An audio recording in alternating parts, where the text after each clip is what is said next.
ഈ കഥാപാത്രത്തിന് ഈ ക്യാരക്ടർ താൻ കുറച്ചും കൂടെ മുതിർന്നതായിട്ട് തോന്നുന്നു എന്നൊക്കെ പറഞ്ഞ് തന്നെ കുറെ മാറ്റി നിർത്തിയിട്ടുണ്ട്. ചിലപ്പോൾ പലരും തുറന്ന് സമ്മതിക്കണം എന്നില്ല, പക്ഷേ ഉണ്ട്, എന്തൊക്കെയോ ഒരു കോൺഫിഡൻസ് മുടിയിലിരിക്കുന്നുണ്ട്. അങ്ങനെ വിശ്വസിച്ച് വരാൻ പറ്റിയ സ്ഥലമാണ് ലാഡൻ സിറ്റി എന്ന് പറയുന്നതിൽ എനിക്ക് ഒരു മടിയില്ല.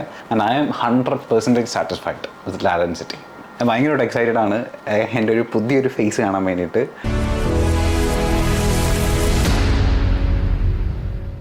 പലരും പറയുന്ന കേട്ടിട്ടുണ്ട്, ഈ കഷണ്ടി കാരണം അവർക്ക് രണ്ടാൾക്കാരുടെ മുന്നിൽ പോയിട്ട് സംസാരിക്കാൻ വയ്യ, അല്ലെങ്കിൽ ഫോട്ടോസ് ഒക്കെ എടുക്കുമ്പം എക്സ്പെഷ്യലി അവർ ക്യാപ്പ് കാര്യങ്ങളൊക്കെ യൂസ് ചെയ്തിട്ടാണ് ഫോട്ടോയ്ക്കൊക്കെ പോസ് ചെയ്യാറ്. അപ്പം ഈ ഒരു കഷണ്ടി എന്ന് പറയുന്നത് അത്രയും വലിയൊരു സംഭവമാണോ? മീൻസ് അവരുടെ സെൽഫ് കോൺഫിഡൻസിനെ തന്നെ ബാധിക്കുന്ന ഒരു കാര്യമാണെന്ന് പറയാറുണ്ട്. അപ്പോൾ എങ്ങനെയാണ് ഇത് ഗദ്ദാഫിയുടെ ജീവിതത്തിൽ, അതായത് പേഴ്സണൽ ലൈഫിലും കരിയർ ലൈഫിലും ഇത് എത്രത്തോളം കഷണ്ടി ഒരു പ്രശ്നമായിരുന്നു? ആക്ച്വലി ഇറ്റ് ഡിപ്പെൻസ് കേട്ടോ. ചില ആൾക്കാർക്ക് കഷണ്ടി വെച്ചിട്ട് ജീവിക്കുന്നതിൽ ചിലപ്പോൾ പ്രശ്നം ഉണ്ടായിരിക്കത്തില്ല. ആക്ച്വലി എൻ്റെ ഒരു ഫീൽഡ് ഇതായതുകൊണ്ടാണ് ഞാൻ ഇവിടെ മീഡിയയിൽ നിലനിൽക്കണമെന്ന് ആഗ്രഹിക്കുന്നതുകൊണ്ടാണ്. ഞാൻ മോഡലിംഗ് ചെയ്യുന്നുണ്ടായിരുന്നു നമ്മളുടെ ഈ എൻ്റെ ജോലിയുടെ കൂടെ തന്നെ. അപ്പം മോഡലിംഗ് ഒക്കെ പോകുന്ന സമയത്ത് നമ്മൾ റാമ്പ് വാക്കൊക്കെ ചെയ്യുന്ന സമയത്ത് മുടിയില്ല എന്നുണ്ടെങ്കിൽ അവർക്ക് സ്റ്റൈൽ ചെയ്യാനൊക്കെ ഭയങ്കര ബുദ്ധിമുട്ടാണ്. അപ്പോൾ ഹെയർ സ്റ്റൈലിസ്റ്റുകളൊക്കെ എന്നോട് പറഞ്ഞിട്ടുണ്ട്, ഹെയർ ട്രാൻസ്പ്ലാന്റേഷൻ ചെയ്താൽ കുറച്ചും കൂടെ നമുക്ക് വൃത്തിയായിട്ട് നിങ്ങളെ പ്രസൻറ്റ് ചെയ്യാം എന്നൊക്കെ. മാത്രമല്ല എനിക്ക് ഈ ചെയ്തുകൊണ്ടിരിക്കുമ്പോൾ തന്നെ നമ്മളുടെ ഈ ഫീൽഡിൽ നിൽക്കുമ്പോൾ തന്നെ കുറച്ച് ഓഫേഴ്സൊക്കെ വന്നിരുന്നു. പക്ഷേ ഓഫേഴ്സൊക്കെ വരുമ്പോഴും എൻ്റെ പ്രായത്തിൽ കവിഞ്ഞൊരു മെച്യൂരിറ്റി എൻ്റെ നെറ്റ് കയറിയതുകൊണ്ട് എപ്പോഴും ആൾക്കാർ എടുത്ത് പറയുമായിരുന്നു, അപ്പോൾ ഈ കഥാപാത്രത്തിന് ഈ ക്യാരക്ടർ താൻ കുറച്ചും കൂടെ മുതിർന്നതായിട്ട് തോന്നുന്നു എന്നൊക്കെ പറഞ്ഞ് തന്നെ കുറേ മാറ്റി നിർത്തിയിട്ടുണ്ട്. അപ്പോൾ പിന്നെ ആലോചിച്ചു എന്തുകൊണ്ട് പിന്നെ ട്രാൻസ്പ്ലാന്റേഷനെ പറ്റി ചിന്തിച്ചുകൂടാ.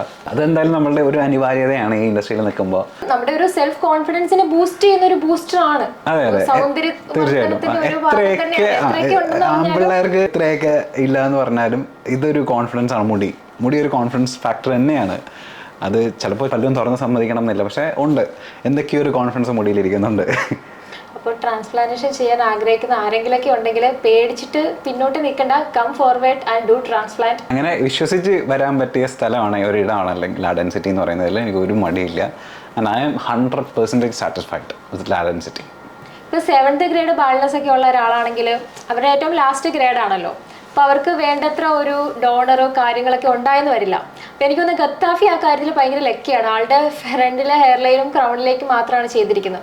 അപ്പോൾ സ്കാൽപ്പ് തന്നെയാണ് ഡോണർ ഏരിയ ആയിട്ട് യൂസ് ചെയ്തിരിക്കുന്നത് അല്ലേ? അതെ, സ്കാൽപ്പിൽ നിന്ന് തന്നെ എടുത്തത്. ഈ പറഞ്ഞ ഞാനും കേട്ടിട്ടുണ്ട് ഡോണർ ഏരിയ കുറവാണെങ്കിൽ ബിയർഡിൽ നിന്നും അല്ലെങ്കിൽ ചെസ്റ്റിൽ നിന്നൊക്കെ എടുക്കേണ്ടി വരുന്നു. പക്ഷേ അല്ല, എൻ്റെ സ്കാൽപ്പിൽ നിന്ന് തന്നെ എടുക്കേണ്ടി. എനിക്ക് 3300 ഗ്രാഫ്റ്റ് ആണ് വേണ്ടി വന്നത്. അപ്പോൾ എൻ്റെ സ്കാൽപ്പിൽ നിന്ന് തന്നെ എടുത്തത്, വേറെ പ്രശ്നമൊന്നും ഉണ്ടായിരുന്നില്ല. അപ്പോൾ ഈ ഡോണർ ഏരിയ കുറവുള്ള ഒരാൾ എനിക്ക് സർജറി ചെയ്യാൻ പറ്റില്ല, വേറെ ഓപ്ഷൻ ഇല്ല എന്ന് വെച്ച് ടെൻഷൻ അടിച്ച് നിൽക്കേണ്ട കാര്യമൊന്നുമില്ല.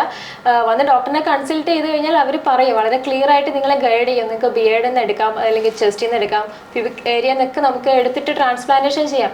ഒരുപാട് പോസിബിലിറ്റീസ് ഉണ്ട്. പിന്നെ ഇവർ എന്നെ ആദ്യം കൺസൾട്ട് ചെയ്തപ്പോൾ എനിക്ക് ഇഷ്ടപ്പെട്ട കാര്യം, ആദ്യമേ ഞാൻ അഞ്ജുവിനെ കോൺടാക്ട് ചെയ്ത് എനിക്ക് ട്രാൻസ്പ്ലാന്റേഷൻ ചെയ്യണം എന്ന് പറഞ്ഞു. അപ്പോൾ അഞ്ജു എന്നോട് പറഞ്ഞ അത് ഈ ട്രാൻസ്പ്ലാന്റേഷൻ ചെയ്യണമെന്ന് നിർബന്ധമില്ല കേട്ടോ, നമുക്ക് ആദ്യം ഡോക്ടറിനെ കൺസൾട്ട് ചെയ്തിട്ട് തീരുമാനിക്കാം. ചിലപ്പോൾ ട്രാൻസ്പ്ലാന്റേഷൻ കൂടാതെ വേറെ ട്രീറ്റ്മെൻറ്റ്സ് കൊണ്ട് തന്നെ ചിലപ്പോൾ എന്തെങ്കിലും ചെയ്യാൻ പറ്റുന്നതാണെന്നുണ്ടെങ്കിൽ അത് ചെയ്ത് നമുക്ക് ഓക്കെ ആക്കി എടുക്കാൻ പറ്റുമെന്ന് പറഞ്ഞു. അപ്പോൾ അത് എനിക്കൊരു ഭയങ്കര പോസിറ്റീവ് സൈനായിട്ട് തോന്നി. കാരണം ആദ്യമേ നിങ്ങൾ ഇഞ്ചെക്ട് ചെയ്തിരുന്നത് ട്രാൻസ്പ്ലാന്റേഷൻ ചെയ്യണം എന്നല്ല, അല്ലാത്ത ട്രീറ്റ്മെൻറ്റ് കൊണ്ട് മുടി വരുത്താൻ പറ്റുമെന്നുണ്ടെങ്കിൽ അതല്ലേ ഓപ്റ്റ് ചെയ്യുക. അപ്പോൾ അത് ഈ പറഞ്ഞ ഒരു ഹൈലൈറ്റ് ആയിരുന്നു.